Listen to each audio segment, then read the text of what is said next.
The world of termites is a quiet one, yet full of restless activity.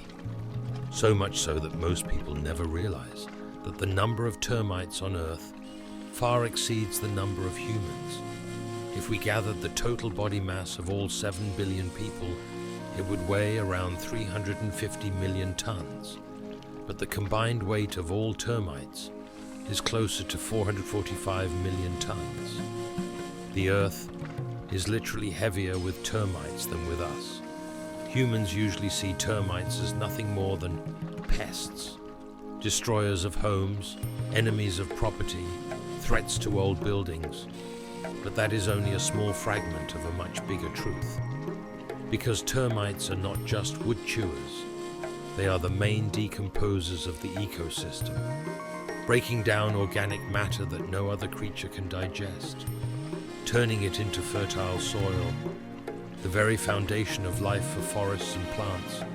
Without termites, dead branches would pile up endlessly, rotting without purpose, blocking forest regeneration. Without termites, the soil would lose its air pockets. It would harden, suffocate, and die. And without termites, the recycling of nutrients on Earth would stop. The ecosystem would fall out of balance. We rarely see their work, but their presence is everywhere. Tiny insects, only a few millimeters long, yet carrying extraordinary power. They work without rest, in darkness, under the ground, inside walls, building silent empires, working without names, without reward, all for one purpose: the survival of the colony. A termite colony is like a hidden civilization. No light, no sound, no technology, yet perfectly organized. Their society is far more complex than we ever imagined. In the world of termites, life is ruled by castes. Unlike humans, whose social status can change, termites are born into their destiny. Most are born as workers. Worker termites will never mate. They will never have offspring, and they will never leave the nest. They know only one purpose: a lifetime of devotion to the queen and the survival of the colony. A worker's life is short, on average only 1 to 2 years, but during that brief existence, they work almost without pause. Workers have no wings and no eyesight. They are blind, yet they are equipped with highly sensitive antennae, able to detect touch and pheromones. With these, they navigate the darkness, finding their way home, and even signaling other termites about food or danger. Their duties are endless: digging tunnels, gathering wood, cleaning the nest, and tending to the queen's eggs. They even groom the queen's body daily, softly and with complete devotion. They are the backbone of this silent kingdom. Their main diet is wood, especially pine and southern yellow cedar. They eat without a sound and without being seen, earning them the title, the Silent Destroyers. If workers are the backbone of the colony, then soldier termites are its shield. Like workers, soldiers are born not to reproduce, but to fight and defend the colony from any threat. Soldiers are easy to recognize. With large heads and powerful jaws, their duty is simple but vital: to guard the nest against all danger. From birth, their bodies are built for war. They have no active reproductive organs. They are male and female, yet sterile. Their lives are not meant for producing heirs, but for dying for the colony. Soldiers are destined for one task, and one task only. They can do nothing else. They cannot even feed themselves. It is the workers who bring them food. Because the jaws of soldier termites are so large, they cannot even chew their own food. Soldiers possess a range of abilities. They can bite with crushing force, indent, some can strike with venom, and many rely on swarm tactics. When danger approaches, They block the nest entrances with their own bodies. In the world of termites, defense is an art, perfected over millions of years of survival. Some species have heads shaped like bottle caps, allowing them to plug the tunnels perfectly. Others can spray sticky fluids from their bodies onto intruders, a natural weapon that keeps the nest safe. Meanwhile, at the heart of the nest, hidden in its safest chamber, lives the queen termite.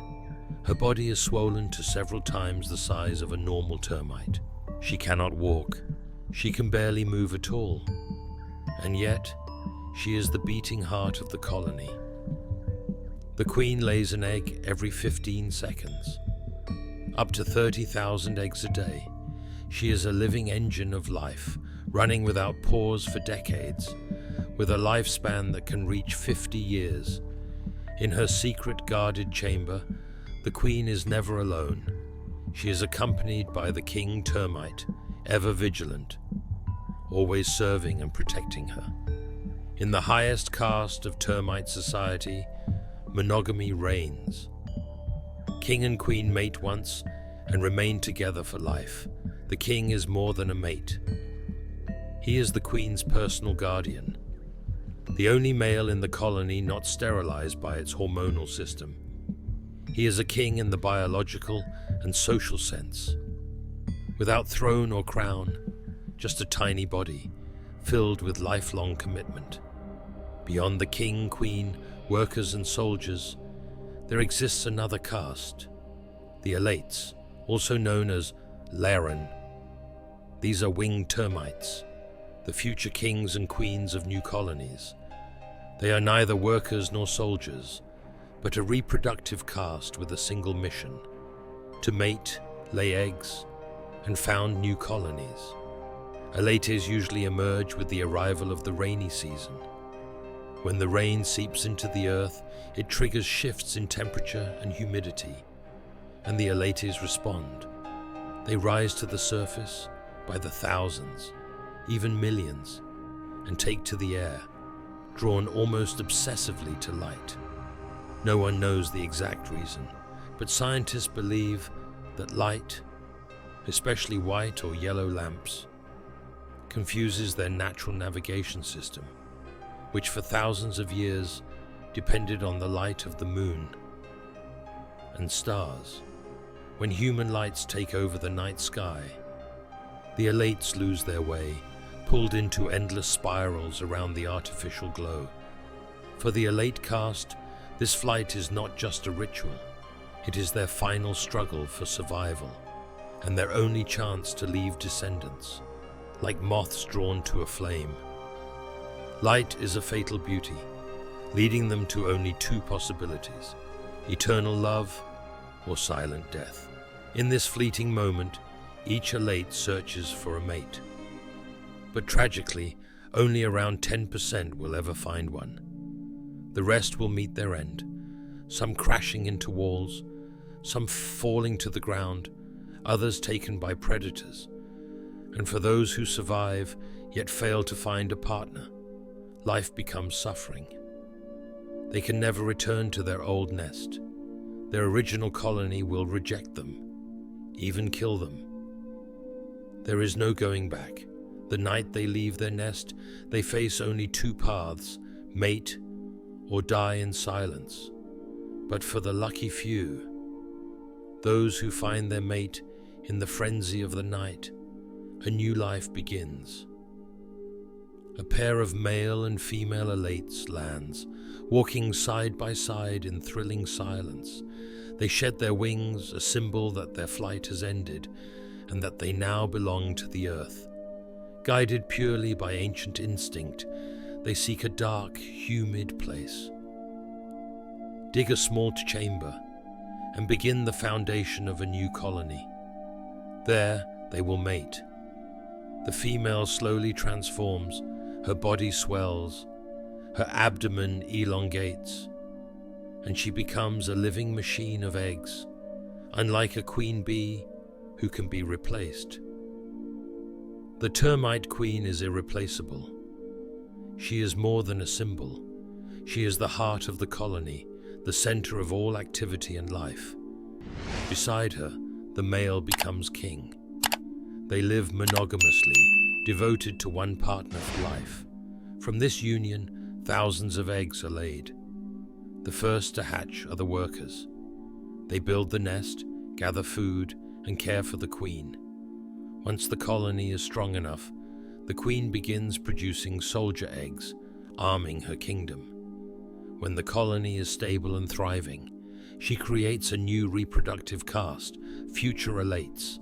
They grow in secret, maturing slowly until the rainy season calls them to flight, and the cycle begins again. From this story, we understand a truth as old as life itself. Everything in this world is bound to the cycle of existence: birth, growth, maturity, and, inevitably, death. But for termites, life is not just about the individual. It is about the colony, a single living superorganism where survival belongs not to the one, but to the many. The survival of the entire colony. When a queen dies, an entire colony can collapse. But before that happens, they have already ensured the birth of new colonies. In this way, their kingdom never truly vanishes. It only changes form and changes place. Within a single colony, there can be thousands, even millions of termites spanning every caste. If the queen is fertile and long-lived, the colony can expand exponentially, conquering vast territories. In some reports, underground termite networks can stretch for dozens of kilometers, all interconnected by complex tunnels that weave silently beneath the soil. A termite nest is a micro-architectural wonder. Some species build mounds 3 meters high, complete with natural ventilation systems that regulate temperature and humidity. Tiny tunnels, nursery chambers, the Queen's royal chamber, and food corridors are all arranged with astonishing precision. Some nests even include special chambers where termites cultivate fungus, their primary source of food. These fortresses are built from a mixture of soil, saliva, feces, and wood fragments, forming a structure that is water-resistant, shock-resistant, and stronger than many human constructions. Inside this dark kingdom, blind workers and soldiers labor in total darkness with extraordinary precision. They rely on 2 magical tools, pheromones and antennae. Pheromones are chemical signals released by a termite's body, interpreted as messages by other termites.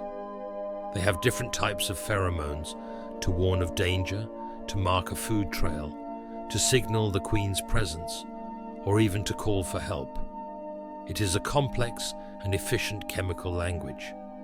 Meanwhile, their antennae function like eyes, nose, and hands combined. With a single touch, a termite can detect soil vibrations, identify other individuals, and know exactly what must be done. And through the combination of pheromones and antennae, the blind architects of the earth build and maintain one of the most sophisticated natural civilizations ever seen. And these antennae, combined with pheromones, create an almost perfect biological communication network. Even more impressive, termites can adjust their roles based on the colony's needs. If the queen dies, certain larvae can be hormonally directed to develop into new potential queens.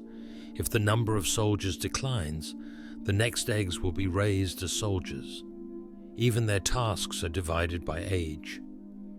Young termites perform light duties, such as caring for eggs. Adults take on the heavy work, digging tunnels and foraging for food. Older termites, slower and near the end of their lives, guard the nest or groom the queen. This system proves that even without a large brain, a termite colony possesses extraordinary collective intelligence. Termites have special enzymes in their bodies and are aided by symbiotic microorganisms in their guts, which can break down cellulose, papier, the primary component of plant cell walls. Wood is rich in cellulose, and very few creatures on Earth can digest it. Termites are among the best at it. Termites do not think like humans, yet the colony as a whole can make decisions collectively. When food is found, worker termites mark the trail with pheromones. The more termites travel along that path, the stronger the signal becomes. Eventually, the entire colony selects the best route, without a single leader giving orders. This is called swarm intelligence, a form of problem solving emerging from the interactions of many simple individuals. They use this strategy for building nests, facing threats, and even regulating temperature and humidity inside the nest. A termite nest is never too hot or too humid, even when deep underground or inside wood. Some species even construct complex ventilation systems, like natural air conditioning. As explained before, their favorite types of wood include pine and southern yellow cedar. These woods have soft fibers and retain moisture, conditions that also support the growth of fungus, an additional food source for termites. By contrast, teak wood is considered the natural enemy of termites. Its oils and natural toxins make termites reluctant to bite it. Yet if termites run out of options, they will eat almost anything. Window frames, bookshelves, even wardrobes. They can also consume paper-based materials, from books to cardboard. In extreme cases, termites have even invaded the hollow parts of concrete pillars when traces of wood were left inside the construction molds.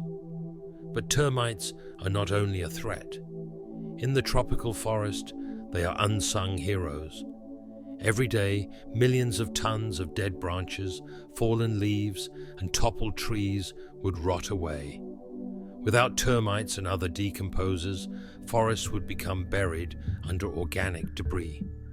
In a healthy ecosystem, termites break down dead wood and organic matter, turning it into rich humus that fertilizes the soil. Their tunneling activities aerate the ground, allowing rainwater to penetrate the earth, preventing floods and improving soil moisture for plant roots.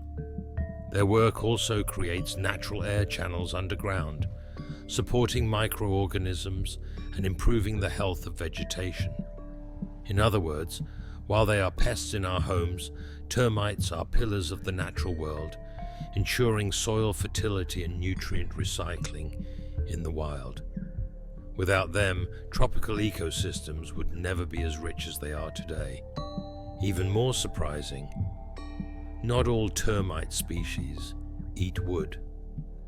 Of the 100+ known species identified by entomologists worldwide, only about 183 species are considered pests. This means less than 6% of all termite species actually attack human property. The vast majority have very different diets and lifestyles, from feeding on decaying leaves to soil humus, and even animal droppings. Some species are even fungus farmers, maintaining underground mushroom farms that would astonish any human observer. Beneath the soil, or within towering earthen mounds, live the fungus farming termite colonies of the Macro-Termitinae subfamily.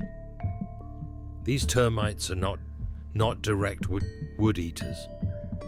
Instead, they gather organic materials such as dry leaves, animal droppings, and bits of grass, carry it back to their nests, and cultivate mutualistic fungi upon this substrate. The fungi break down the coarse material, digesting what the termites cannot, and in turn, the termites feed on the fungal product, a refined, nutrient-rich meal. Another often overlooked group are the true soil-feeding termites, usually from the Termitidae family. Unlike their fungus-farming relatives, they do not cultivate mushrooms. Instead, they live by consuming soil particles rich in decomposed organic matter. Though small and rarely seen, these termites play a critical role as engineers of the soil. Their tunnels and nests help filter rainwater into the ground, improve soil porosity, and increase fertility. Studies in Brazil have shown that soil surrounding termite mounds can contain up to 3 times more nutrients than ordinary soil. This is why termites should never be known solely as silent destroyers. In truth, they are also architects of the ecosystem, shaping the very earth that sustains the forests of our planet.